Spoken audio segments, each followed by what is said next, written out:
Fala galera, como vocês estão? Aqui é a Alicia e esse é mais um vídeo do Maria Futeboleira. Hoje com um resumo da semana, né? Segunda semana de janeiro. Aconteceram algumas coisas interessantes, pontos de discussão, como sempre, e estaremos aqui, né? Começando, né, com o resultado do prêmio do The Best, que saiu agora há pouco, tô gravando agora à noite. Acho que todo mundo já esperava, já pensava o que poderia acontecer, né? E o Messi ganhou! Aê, parabéns! Né? Só que, né? O que o Messi fez, né? Fica aí o questionamento, né? Porque, mas e a Copa do Mundo? A Copa do Mundo foi no debate anterior, né? Que foi em janeiro do ano passado, né?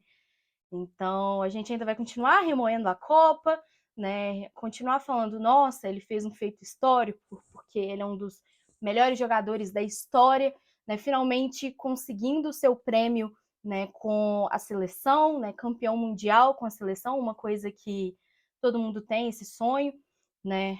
Mas já passou, né? Já passou, né? Ele saiu, foi para o Inter Miami, cada um tem seus motivos, né?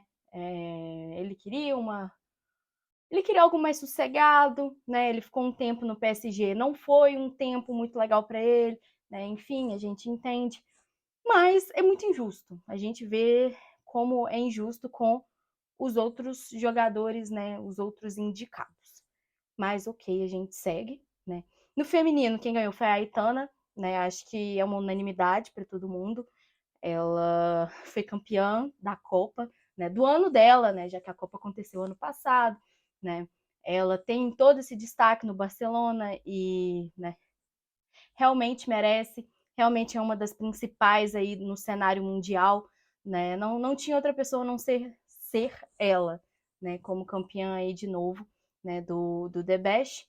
Melhor treinador de futebol, o Pep Guardiola, outra unanimidade, né? Claro que tem outros também, mas o Pep a gente vê sempre fazendo história e ficou faltando a Champions, e ele conseguiu a Champions que ele tanto queria, né, com o Manchester City, né? Claro que ele tinha Champions com o Barcelona e tudo mais, né? Então, acho que também é justo, né? No futebol feminino, a Sarina Wiegman, acho que muito por nome, né? Porque foi a vice-campeã, né? Também tem toda essa questão, né, do treinador da Espanha ter sido um apoiador do, esqueci o nome do homem, Luiz Rubiales, né, que foi a questão toda do assédio a Jenny Hermoso, né, é uma treinadora que se mostra muito competente, mas acho que para esse ano eu não sei se seria tão justa essa vitória, né?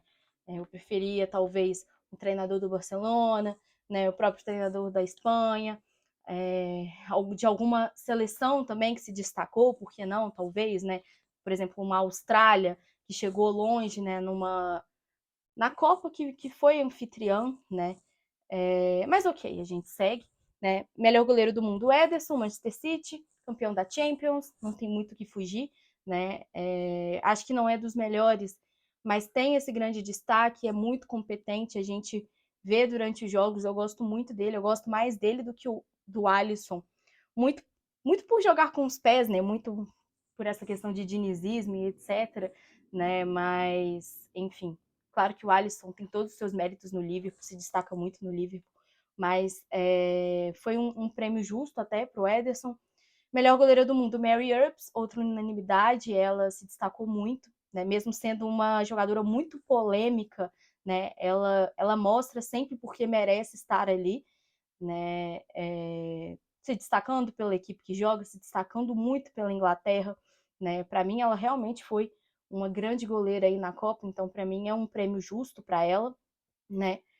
Prêmio Puskás, achei super interessante, muito massa, né? Foi dado pro Guilherme Madruga, né? No jogo entre Cuiabá e Botafogo de São Paulo, então um prêmio pro Brasil, então achei muito legal, né?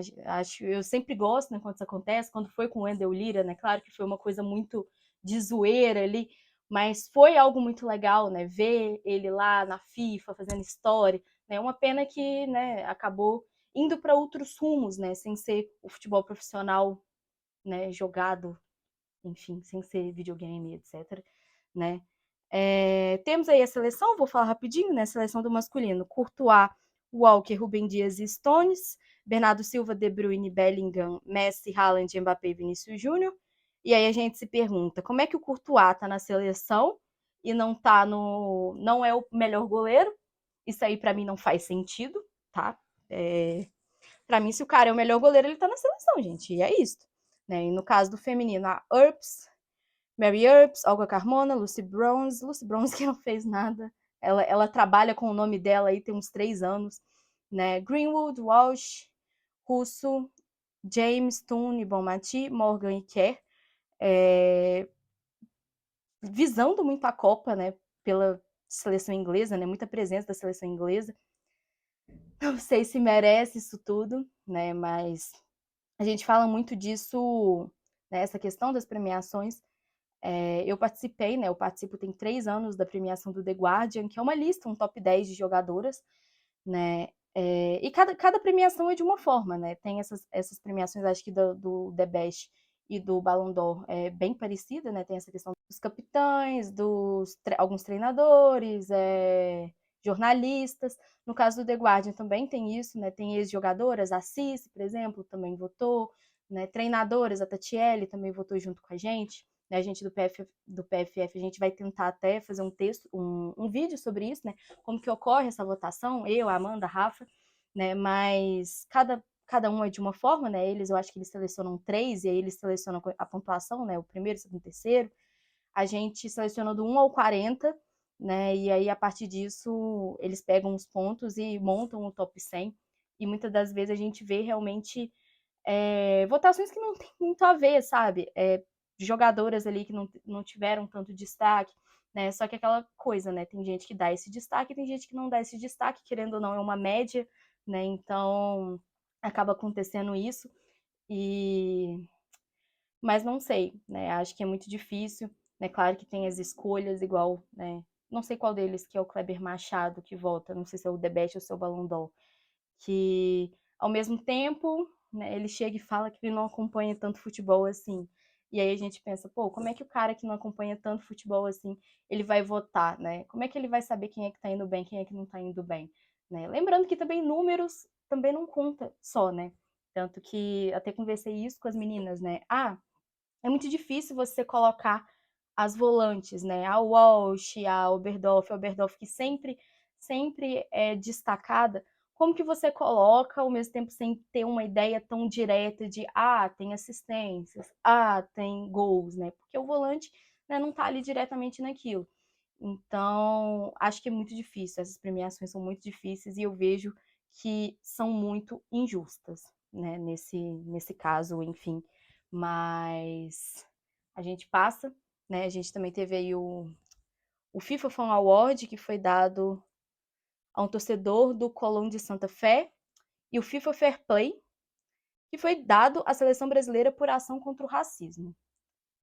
Mas aí é uma polêmica que eu não quero entrar agora, apesar da gente já pular para a Supercopa da Espanha, né, que tem a ver com isso, né, a Supercopa da Espanha aí, que é disputada na Arábia Saudita aí tem um tempinho já, né, o Real Madrid venceu por 4-1 o Barcelona, foi um amasso, um show dos brasileiros, porque foram 3 gols do Vini Júnior e 1 gol do Rodrigo, né, e o gol do Barcelona foi do Lewandowski e tudo mais. E a gente viu no final uma super polêmica, né, do Vini, discutindo com o banco do Barcelona, não sei quem começou a briga, né? Não sei se o banco do Barcelona que provocou o Vini para o Vini chegar e falar do 4-1 lá, ou se foi o contrário, e aí muita gente justificando, né, que ele é um cara que provoca bastante e que isso justificaria, né, o que acontece com ele na Espanha, né, nas temporadas, e o que, né, não é justo, não tem como a gente falar isso, não tem como você justificar qualquer comportamento com racismo, né? Não tem como, não tem como, né? Quem faz uma comparação dessa, né, tá morto por dentro, não tem senso, ou enfim, né? Mas fato é, Real Madrid vencendo, Real Madrid que ainda não convenceu, né, essa temporada, né? A gente tem o Jude Bellingham que está fazendo muito, está sendo um grande destaque, só que a gente não vê isso por parte dos atacantes, né? A gente viu nessa decisão, a gente viu Vini Júnior e Rodrigo. mas não tem visto tanto. E no meio disso tudo a gente ainda discute, né? Mesmo assim, mesmo não convencendo, é uma equipe que está tranquilamente superior acima de Barcelona, acima de Atlético de Madrid, acima de qualquer rival da Espanha. Então, isso decorre de muitas coisas, principalmente de uma ótima gestão. Claro que tem dinheiro para isso, mas o Real Madrid ele faz uma gestão que eu acho que é muito boa. Né? Se a gente for pensar em últimas contratações, né, o Real Madrid, claro, teve o Hazard. O Hazard foi realmente muito caro, né? E claro, não entregou, mas é muito sabendo do que se tem no orçamento. No caso do Barcelona, eu acho que o Barcelona foi muito mais imprudente nessas contratações e conta com muitos problemas hoje. Né? Tanto que quando o Messi saiu foi porque não tinha como registrar o Messi devido a essas questões financeiras. Né? Então, o Real Madrid nisso está anos-luz, por isso que é o time que é, por isso que tá sempre entre os melhores na Champions, por isso que está sempre ganhando a Champions, tem sei lá quantas, eu já perdi a conta. Depois que passou da 10ª, eu já perdi a conta de quantas vezes o Real Madrid é campeão da Champions, né? E acho que é muito importante. Né? Passando rapidinho para a Premier League, né? O Newcastle e Manchester City, né? Jogaço, né? Eu acompanhei esse jogo, né? Pela primeira vez, assim, em muito tempo, eu faço jogo do Newcastle, né? Na rádio, mas fazia muito tempo que eu não via o Newcastle jogando tão bem, né? Os últimos jogos, né? Teve o jogo contra o Tottenham, teve os próprios jogos da Champions, né? Não estava indo tão bem e foi muito bem contra o Manchester City, né? Quando correu atrás da virada, né? Que o City começou ganhando, o Newcastle conseguiu virar. Mas o Manchester City é um time, né? Que a gente não tem como falar, né? E agora com essa volta do De Bruyne, né? O De Bruyne entrou, o jogo mudou. O Pep Guardiola fez alterações que ajudaram muito o City a conseguir essa virada, né? E é muito merecido, né? O Pep Guardiola aí faz um grande trabalho, né? Queria tanto a Champions, conseguiu a Champions que queria e faz um grande trabalho agora correndo atrás dessa Premier League, né? O Liverpool é o líder com 45 pontos, mas o Manchester City e o Aston Villa tem 43 e estão aí atrás, né? Teve o jogo Manchester United 2-2 aí contra o Tottenham, o Timo Werner estreando pelo Tottenham, deu uma assistência, perdeu vários gols, né? Como a gente conhece do Timo Werner, né? Mas foi importante, né? E é importante levando em conta esses desfalques do Tottenham com lesão, né? Tem aí o Richarlison voltando a se destacar, isso é importante também para a equipe de Londres, né? E a gente fica feliz também pensando em seleção brasileira, né? E pensando o que o Dorival, né, vai fazer aí nesses próximos tempos e enfim, daqui a pouco a gente fala um pouquinho também de Dorival, né? Série A Team, Internazionale líder, né? Juventus e Milan aí depois atrás, né? Eu gosto muito de ver qualquer time na liderança sem ser Juventus, então por enquanto está tranquilo para mim. Né? Acho que a Roma também está fazendo um grande trabalho, principalmente aí na competição continental. Né? Eu gosto muito do Mourinho.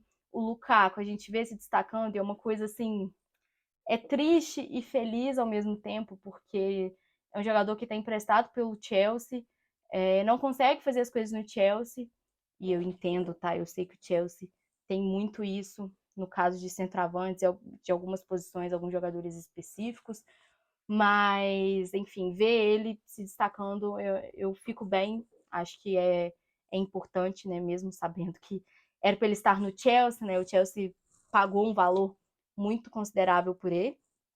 Bundesliga, acho que é muito legal a gente falar de Bundesliga, né? O Xabi Alonso ainda como líder do campeonato, né? Claro que o Bayern está com 41, o Leverkusen está com 45, né? Mas é muito legal ver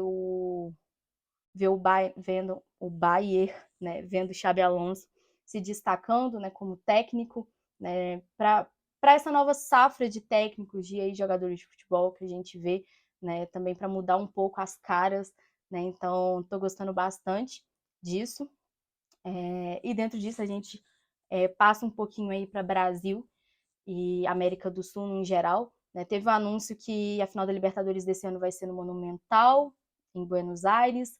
o Monumental que teve essa reforma para aumentar a capacidade, né? Hoje agora cabem 90 mil torcedores, né, em jogos, né? Quando é em show, então nem se fala, porque o que a Taylor Swift encheu aquele Monumental também foi coisa linda demais.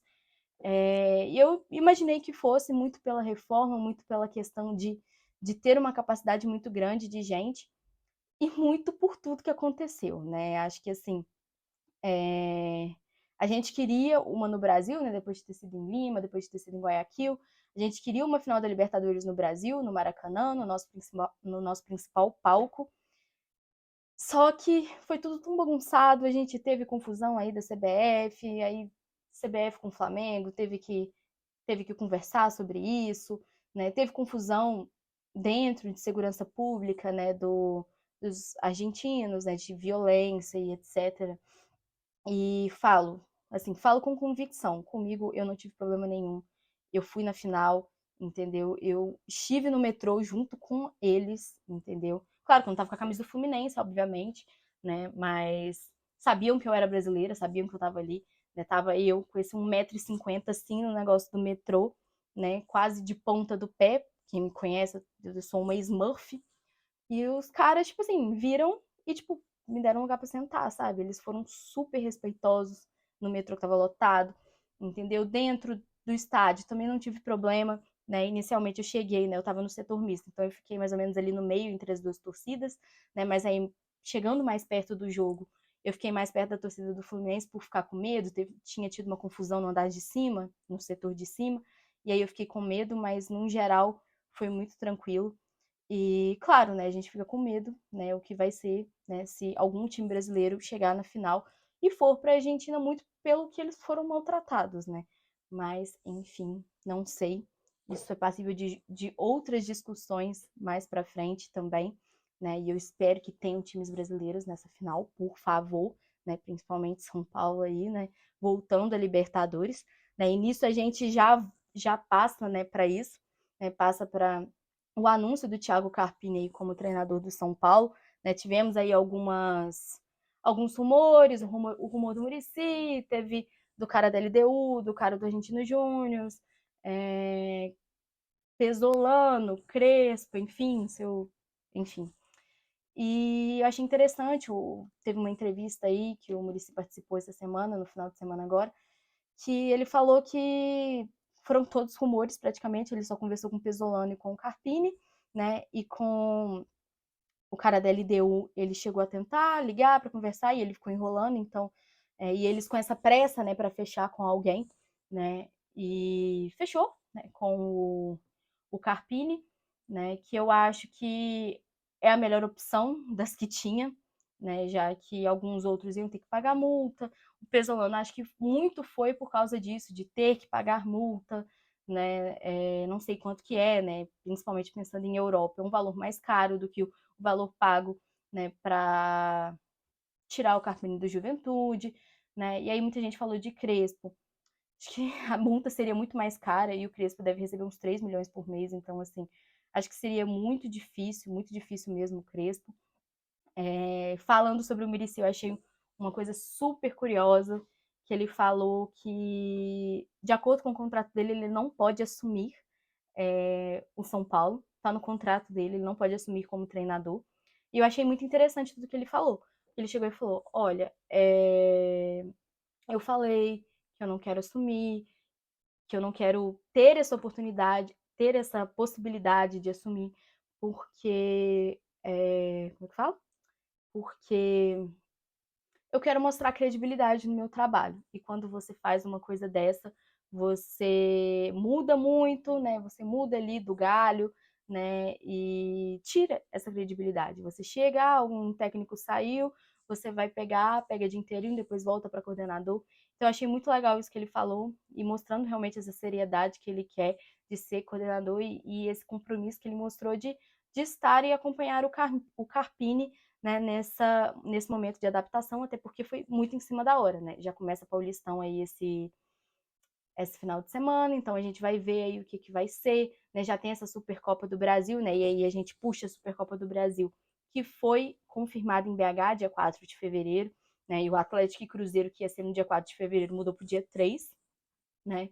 E dentro disso, né, um São Paulo que vai ser um São Paulo uma incógnita e vai enfrentar um Palmeiras que a gente já conhece há muito tempo e a gente conhece todo o seu poderio, com Abel Ferreira, com todo o destaque do Abel Ferreira, com chegada de outros jogadores, né? Mas acho que vai ser algo bem interessante aí, né? E estou esperançosa. Não vou fazer uma análise muito detalhada, não sei se farei isso mais para frente sobre o Carpini, mas por enquanto acho que é isso. Né? E passando rapidinho, só falando de Dorival na seleção, ele foi apresentado, né? E falou algumas coisas interessantes, né? Falou que vai utilizar jogadores do Brasileirão também, né? Que o nosso campeonato tem qualidade e que essa seleção não vai ser seleção do Dorival, vai ser seleção do povo, né? Tentar voltar, resgatar esse amor do brasileiro com a seleção brasileira. Acho que isso é muito importante. Claro que desde 2014 isso foi estremecido e óbvio que seria, você leva um 7-1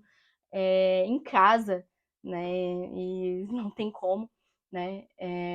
Acho que não era a melhor escolha para o Dorival, porque acho que a CBF está muito bagunçada, né? Mas a gente tem que apoiar, a gente tem que ver como que vai ser, né? Tem eliminatórias aí para frente, tem Copa América, então acho que resta apoiar, confiar no trabalho, né? E acho que o Dorival é um cara que sabe adaptar o seu jogo com os jogadores que tem à disposição, né? Então acho que vai ser algo bem interessante.